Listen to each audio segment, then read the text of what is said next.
5 seconds. Start. Mr.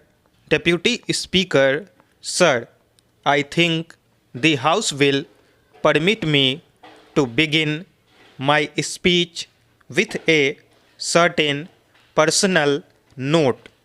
The Prime Minister, in his budget speech, referred to the year 39 years ago when, in a more difficult situation, Prime Minister Jawaharlal Nehru presented the budget.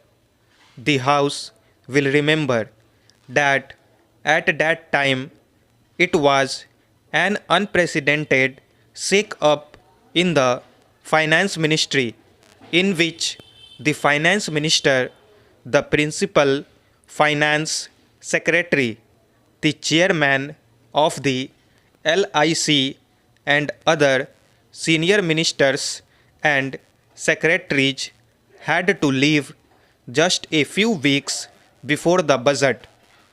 At that time, it was sheer miracle that I escaped. I consider it a miracle. I was the only person to assist the Prime Minister Jawaharlal Nehru in presenting the budget and in conducting both the houses. It is a matter of great honor and privilege which I recollect after 29 years that Prime Minister Nehru commanded the work that I humbly did to assist him in those difficult times. Today, the Prime Minister's budget speech clearly and sincerely puts the economic development of this country on the path charted by Jawaharlal Nehru. It is borne not only by the three quotations of Nehru in his speech, but also by the form and content of his analysis of the economic scene and the measures analysis of the economic scene and the measures proposed by him. It also reflects Prime Minister's distinct personality. He has not given to political or populist approach. He acknowledges the seriousness of the challenges on the economic front and reveals an attempt to respond to them with utmost seriousness. His speech distinguishes itself by his honesty of purpose and seriousness of the proposals that he has made. His budget speech also clears several myths. He has demolished several myths. The commitment to wage a battle for eradication of poverty has been reimposed, whatever the honorable members on the other side may say. This is a rededication with all vigor and force of his commitment for the eradication of poverty. This is also based on productive employment of the people, creating so many man hours and man days.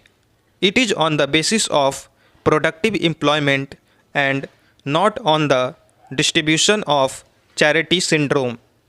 All these proposals are linked to productivity, employment, and growth because there is an inescapable link between growth, employment, and productivity.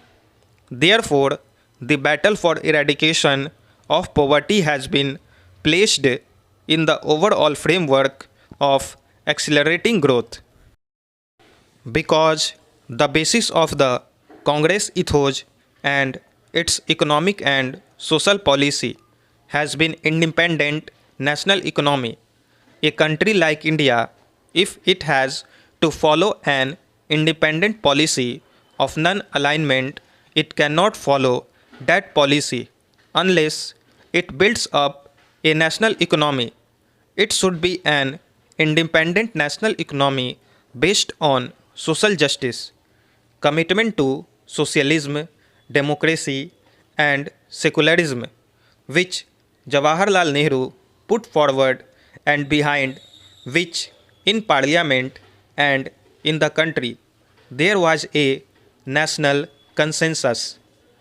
Our consensus Prime Minister, when he talks of the unity and independence of the country, threats from outside, and the economic imperialism that is threatening the development of independent economy, the emphasis you will find is on public sector building up, the rural sector growth and social distribution, and on the basis building an economy based on self reliance and not dependent on foreign capital assistance. The fact is that India is a shining example in the present day world when you have an adverse international economic environment, when economic assistance is going down, the multilateral assistance is cut down, the IDA aid is cut down, and policies are framed all around so that our export trade development and our export promotion is faced with greater difficulty. Even then, because of the economic policies laid down by Jawaharlal Nehru and successively followed by Indiraji and reinforced through this budget by the present Prime Minister, it shows that this is the only way and this is the only model in which India should develop if it wants to maintain its dignity and emerge as a prosperous and strong country. So, this myth is demolished that this budget is anti poor or anti growth or this budget is anti social justice. Actually, it aims to achieve all these objectives.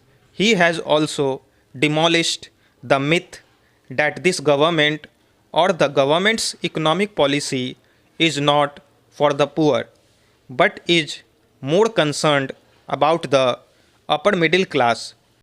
This is all demolished, and I think it is necessary that in this house there is consensus behind the new path, or rather the new enforced path that is sought to be made out by this budget.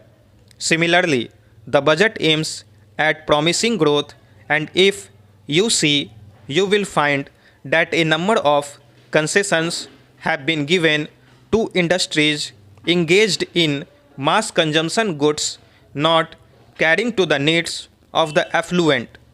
A number of measures have been suggested. I need not go into that.